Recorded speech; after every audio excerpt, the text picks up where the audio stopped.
Heavy সুন্দর হয়ে যাবে। এই যে সব চলে এসেছে, দেখো এই দেখো আজ এসেছে মাটন।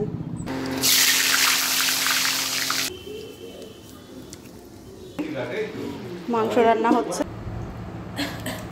গুড মর্নিং সবাইকে, আশা করছি তোমরা সবাই খুব খুব ভালো আছো। আমরাও বেশ ভালোই আছি। চলে এলাম আজকের একটি নতুন ব্লগ নিয়ে। এখন বেলা 11টা বেজে গেছে আর এখন থেকেই শুরু করলাম আজকের একটি নতুন ব্লগ। গরম তো পড়ে গেছে প্রচুর পরিমাণ। এই গরমে সবাইকে সুস্থ থাকতে হবে, সবাই বেশি বেশি করে জল খাও, স্বাস্থ্যকর খাবার খাও। আমরাও তো প্রচুর পরিমাণ জল খাচ্ছি, তার মধ্যেও কিন্তু আমার ছোটো জনের শরীরটা খারাপ হয়ে গেছে। কাল রাতের থেকেই হঠাৎই জ্বর, কাল রাত নয় পরশুদিন থেকে একটু জ্বর এসেছিল, কিন্তু অতটা সিরিয়াস নিইনি, একটু প্যারাসিটামলে কিন্তু শরীরটা ঠিক হয়ে গেছে। কালকে সারাটা দিনই ভালো ছিল, কাল রাত থেকে আবার জ্বর এসেছে। আর আজ দেখো সোমবারের দিন, আজ স্কুলে যেতে পারিনি। এই যে এখন একটু বেলা হয়েছে, এখন একটু ঘুরে বেড়াচ্ছে। খাওয়া দাওয়া করিয়ে সকালবেলায় ওষুধ দিয়ে দিয়েছি, এই ঘরেই রয়েছে। তো এভাবেই তো দিনগুলো চলছে, আর কাটাতেও হবে গরমের মধ্যে। বাচ্চাদের খেয়াল রাখছি, তাও বাচ্চাদের শরীরটা অসুস্থ হয়ে যাচ্ছে। তো মধ্যেখান থেকে স্কুলটাই কামাই গেল, এই আর কি। তো চলো সবাই নিজেদের খেয়াল রাখো, আর আমরা তো নিজেদের খেয়াল রাখছি। আর এভাবেই দিনগুলো চলবে আমাদের পুরো গরমটা। বাজার তো এসে গেছে, আর চলো আজ বাজারে কি এসেছে তোমাদের দেখাই। এই যে রান্নাঘরে চলে এলাম, বাজারের ব্যাগটা তোমাদের দেখাই। এই দেখো আলু পেঁয়াজ এনেছে, এখানে রয়েছে গরম মশলা, সর্ষের তেল, কাঁচা লঙ্কা, আর সেই সঙ্গে এই যে মাংস। চলো প্যাকেটটা খুলে নিই। এই দেখো আজ এসেছে মাটন। অনেকটা তো বেলা হয়েছে, আর এই বেলায় মাংস, সমস্তটা তো গোছগাছ করতে হবে। চলো মাংস ধরেছি, হাতটা ধুয়ে নিই। এপাশে আমি চালের ড্রামটা আগেই নামিয়ে নিয়েছিলাম, আর একটা গামলাও নিয়ে নিয়েছি। চালটা নামিয়ে নিই, ভাত বসিয়ে নেব।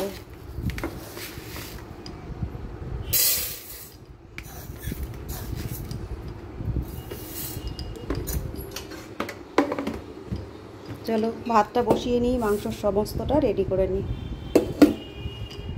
এদিকে ভাতটা তো বসিয়ে দিলাম। বাজারের সঙ্গে সঙ্গে একটু ফলও এনেছে তোমাদের দাদা, এই যে টেবিলে রাখা রয়েছে। মাংসের হাতে ওগুলো ধরবে না, তাই আলাদা আলাদা রাখা রয়েছে।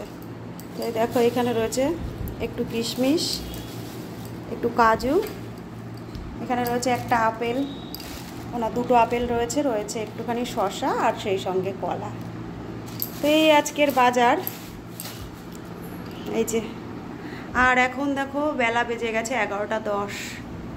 রান্নাটা আমি বসিয়ে দিয়েছি, আর আজ রান্না হচ্ছে লাউ দিয়ে আলু আর বড়ি দিয়ে একটা তরকারি। আজ একটু ঘন্ট না করে ঝোল ঝোল মতো করব। আর সেই সঙ্গে হচ্ছে মাটন। মাংস হলে সেরকম আর কিছু করা লাগে না, চিকেন হলে যাও বা একটু ডাল লাগতো, মাটন হয়েছে সেই জন্য ডালও লাগছে না, একটু হালকা তরকারি করে নিলাম। এক তরকারি দিয়ে ভাত দেওয়া তো যাবে না, সেই জন্য। আর মাংসটা ম্যারিনেট করার জন্য মাংসের মধ্যে আমি দিয়ে দিয়েছিলাম টক দই, লঙ্কার গুঁড়ো, লবণ আর হলুদ। এই দিয়েই আমি ম্যারিনেশনটা করে রাখি, আর সেরকম কিছুই দিই না। আর সবটাই পরপর তেলের মধ্যে কড়াইতে দিয়ে কষিয়ে রান্না করি।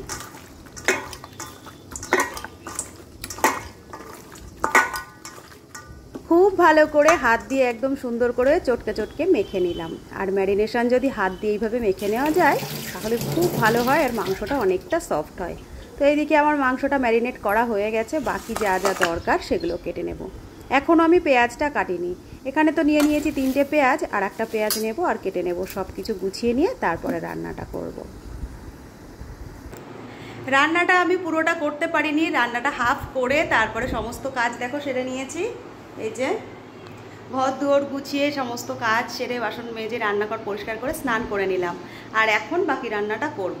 মোটামুটি সবই গুছিয়ে নিয়েছি। দেখো মাংসের, এই দেখো এখানে রসুন, গোটা রসুন রয়েছে একটু, এখানে আলু কাটা রয়েছে, এখানে পেঁয়াজ রয়েছে, আর এইখানে রসুন, আদা, কাঁচা লঙ্কা এগুলো দিয়ে দিয়েছি। আর মাংসটা তো ম্যারিনেট করাই রয়েছে, তোমরা জানো।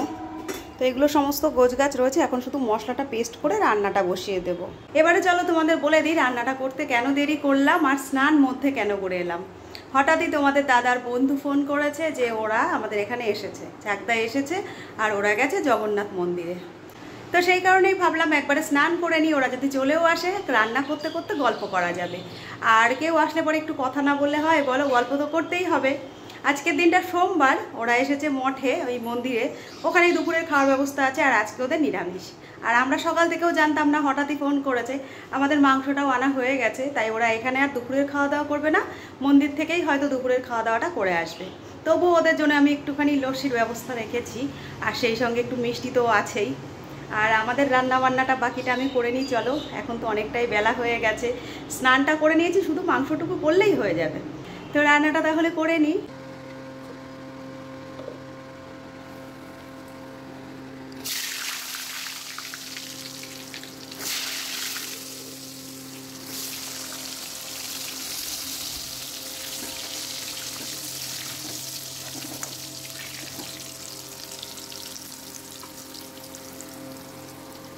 আলুটাকে হলুদ দিয়ে আগে একটু ভেজে নিলাম, তোমরা তো দেখতেই পেলে। এখন তেলটা গরম রয়েছে, ওই তেলের মধ্যেই আমি জিরে আর তেজপাতা ফোড়ন দিয়ে দিলাম। এবারে কুচনো পেঁয়াজগুলো দিয়ে মাংসটা বসিয়ে দেবো। চিকেন হলে আমি মাংসর মধ্যে শুরুতেই দিয়ে দিই গোটা গরম মশলা, আর মশলাটাও একটু বেশি পরিমাণেই দিয়ে থাকি। যেহেতু মাটন, সেহেতু একটু হালকা পাতলা লাইটভাবেই রান্না করা হবে। আর মাটনের রান্নাগুলো জানো তো একটু হালকা পাতলা হলেই বেশি টেস্ট মনে হয় আমার, তাই এভাবেই রান্নাটা করে নেব। তেলের মধ্যে আমি পেঁয়াজের পরিমাণটা তো দিলাম, তোমরা দেখতেই পেলে। আমি টোটালে 4টে পেঁয়াজ নিয়েছিলাম পুরো মাংস রান্নাটাতে। সব হেভি সুন্দর হয়ে যাবে। এই যে সব চলে এসেছে, দেখো কর্তামশাইয়ের বন্ধু ছোটবেলার। না, আমি এরপরে বেশি বললে পরে আরো খারাপ হয়ে যাবে। সেই লাঙ্গটা ইয়ার না কি বলে ওই, তাই। এই যে ওরা এসেছে, খাওয়া দাওয়া করে একটু লস্যি দিলাম, এই যে এখনো খাইনি, আর একটু শশা দিয়েছি, সেটুকুই খেয়েছে। এই যে, আর এদিকে আনা হয়েছে মিষ্টি।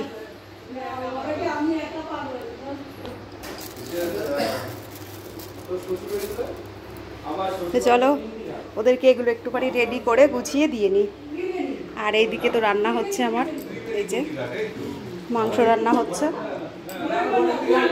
আর ওরা এই যে গল্প করছে। তোমরা তো দেখতেই পারছো, তোমাদের দাদার বন্ধুরা আর ওদের বউয়েরা এসেছে আমাদের বাড়ি বেড়াতে। খুব অল্প সময়ের জন্যেও যদিও এসেছিল, ওরা বসলো, অনেকটা সময় একসঙ্গে গল্প করলাম।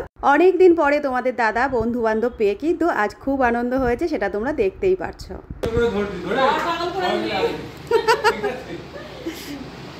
হ্যাঁ হ্যাঁ হ্যাঁ, যাবো। হুম। তো এই যে ওরা এসেছিল 4 জন, এখন ওরা বেরিয়ে যাচ্ছে, আর তোমাদের দাদাও সেই সঙ্গে যাচ্ছে ওদেরকে একটু ছাড়তে রাস্তা অবধি।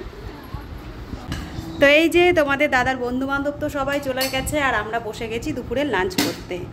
আর তোমাদের দাদা আজকে এই অবধি বেড়ে দিল, বাকিটা দেবো আমি। চলো লাঞ্চের মেনুতে কি কি আছে দেখাই। এই যে লাউয়ের তরকারি বড়ি দিয়ে, আলু দিয়ে, এখানে রয়েছে শসা আর পেঁয়াজ, আর এই যে লাল লাল মাটনের ঝোল, এই দেখো। তো এই আজকে দুপুরের লাঞ্চের মেনু, আর খাবারটাও বেড়ে নেওয়া হয়েছে, সবাই বসেও পড়েছি। চলো লাঞ্চটা তাহলে করে নিই, আর তোমরাও সবাই লাঞ্চটা করে নাও। আর মাংসের ঝোলটা দেখতে কেমন হয়েছে অবশ্যই কিন্তু জানিও।